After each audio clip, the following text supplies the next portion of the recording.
Sou um otimista por natureza e há muito tempo que luto contra a conclusão de que este período da física, o período da minha própria carreira, tem sido invulgarmente improfícuo. Eu e muitos dos meus amigos que enverdaram por carreiras científicas com a esperança de serem responsáveis por contribuições importantes numa ciência outrora em tão rápida transformação, temos de encarar um fato chocante. Ao contrário de todas as gerações anteriores, não conseguimos alcançar nada que vá sobreviver para lá do nosso tempo. Isto deu origem a crises pessoais. Contudo, o mais importante é que originou uma crise na física. Ao longo das últimas 3 décadas, o principal desafio na física teórica de partículas tem sido a explicar mais profundamente o modelo padrão.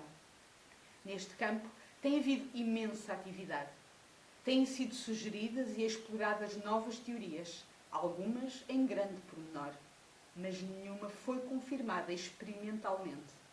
E aqui está o cerne do problema. Em ciência, para que uma teoria seja aceite, deve permitir novas previsões, diferentes das permitidas por teorias anteriores, para experiências ainda por realizar.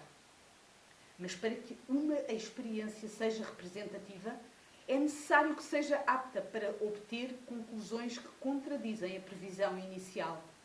Quando isto acontece, diz-se que essa teoria é refutável ou infirmável, suscetível de se provar que é falsa. Deve ser também comprovável. Deve ser possível verificar a nova previsão que apenas essa teoria permite.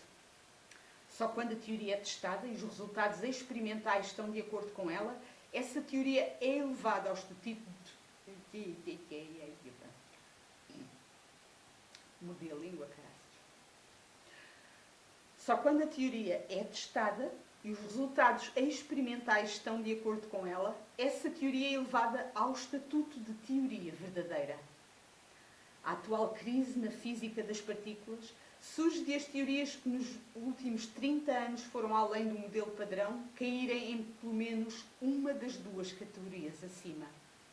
Algumas são refutáveis e revelou-se que eram falsas. As restantes não são comprováveis, quer por não permitirem previsões claras, quer por as previsões que permitem não serem verificáveis experimentalmente com a tecnologia atual. Uma das teorias atraiu mais atenção que todas as outras juntas, a teoria das cordas. As razões da sua popularidade não são difíceis de compreender. A teoria das cordas pressupõe-se descrever corretamente o grande e o pequeno, a gravidade e as partículas elementares, e para isso propõe a mais arrojada das hipóteses entre todas as teorias. Postula que o universo existe em dimensões ainda não observadas e contém muito mais partículas que as atualmente conhecidas. Ao mesmo tempo, sugere que todas as partículas elementares resultam das vibrações de uma única entidade, uma corda, que obedece a leis simples e belas. A teoria considera-se a única que unifica todas as partículas e todas as forças da natureza. Como tal, garante previsões claras e sem ambiguidades para qualquer experiência que alguma vez tenha sido feita ou se possa fazer. Nos últimos 20 anos, foi emprego muito esforço na teoria das cordas, mas ainda não sabemos se ela é verdadeira. Mesmo depois de todo esse esforço, a teoria não faz novas previsões verificáveis, ou sequer concebíveis experimentalmente. As poucas previsões claras que permite já foram feitas por outras teorias aceites. Parte da razão pela qual a teoria das cordas não faz novas previsões é que parece surgir num número infinito de versões. Mesmo que nos limitemos às teorias que concordam com alguns factos observados relativos ao nosso universo, como o seu enorme tamanho e existência de energia escura, ficamos com 10 elevado a 500 diferentes teorias das cordas, isto é, um seguido de 500 zeros, mais do que todos os átomos no universo conhecido. Com este gigantesco número de teorias, é pouco provável que possamos identificar um resultado experimental que não esteja englobado por uma delas. Logo, qualquer que seja o resultado das experiências, a teoria das cordas não pode ser infirmada. Todavia, o contrário também é válido. Nenhuma experiência será jamais capaz de provar que a teoria é verdadeira. Ao mesmo tempo, sabemos muito pouco acerca da maioria desta teoria das cordas e do pequeno número das que conseguimos compreender com algum pormenor.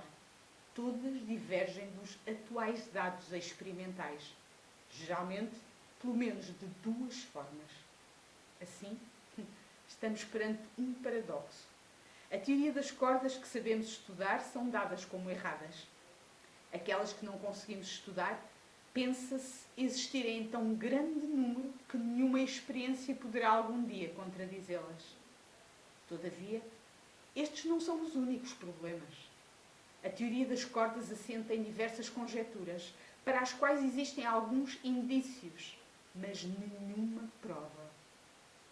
Pior ainda, depois de todo o esforço científico despendido no seu estudo, ainda não sabemos se há alguma teoria completa e coerente que possa mesmo vir a ser chamada da teoria das cordas.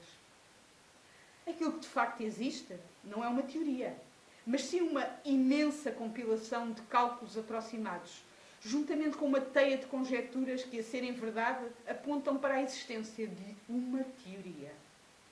Só que essa teoria nunca foi realmente escrita. Não se sabe quais são os seus princípios fundamentais. Não conhecemos a linguagem matemática em que deve ser expressa. Talvez tenha de ser inventada uma nova linguagem para a descrever. Faltando tanto os seus princípios fundamentais como a sua formulação matemática, não se pode sequer enunciar, está boa, não importa.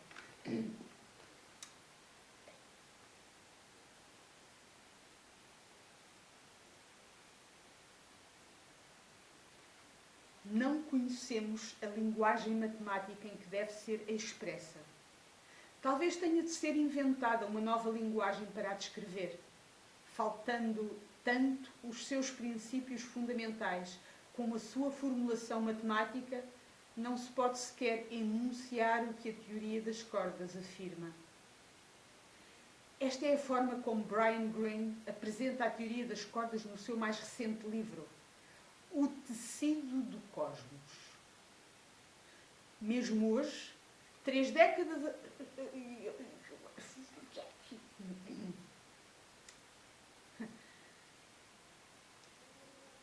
Esta é a forma como Brian Greene apresenta a teoria das cordas no seu mais recente livro, O Tecido do Cosmos. Mesmo hoje, 3 décadas após a sua articulação inicial, a maioria dos praticantes acredita que ainda não temos uma resposta completa para a questão rudimentar do que é a teoria das cordas. A maior parte dos investigadores sente que a nossa formulação atual da teoria das cordas não tem o princípio de base do tipo que se encontra noutros avanços fundamentais. Gerald T. Hooft, galardoado...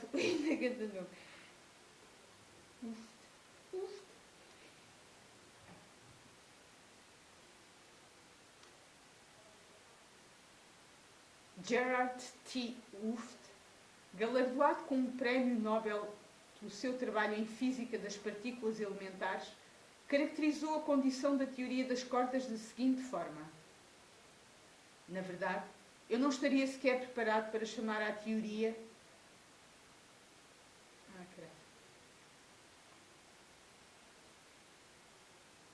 Gerard T. Hooft, galardoado com um prémio Nobel pelo seu trabalho em Física das Partículas Elementares, caracterizou a condição da teoria das cordas da seguinte forma.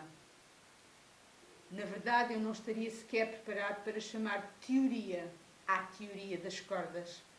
Talvez antes modelo, ou nem mesmo isso, somente um palpite. Afinal, uma teoria deve surgir com um conjunto de instruções sobre o modo de identificar as coisas que se deseja descrever, no nosso caso, as partículas elementares, e deve, pelo menos em princípio, permitir formular as regras para o cálculo das propriedades dessas partículas e para fazer novas previsões sobre elas. Imagino que lhe dou uma cadeira, explicando que lhe faltam as pernas e que o banco, as costas e os braços talvez sejam entregues em breve. Poderei chamar cadeira ao que lhe dei? David Gross, um físico que recebeu o Nobel pelo seu trabalho sobre o modelo padrão, tornou-se desde então um dos mais acérrimos e importantes defensores da teoria das cordas. Apesar disso, encerrou uma conferência comemorativa recente do progresso da teoria dizendo: "Não sabemos do que estamos a falar."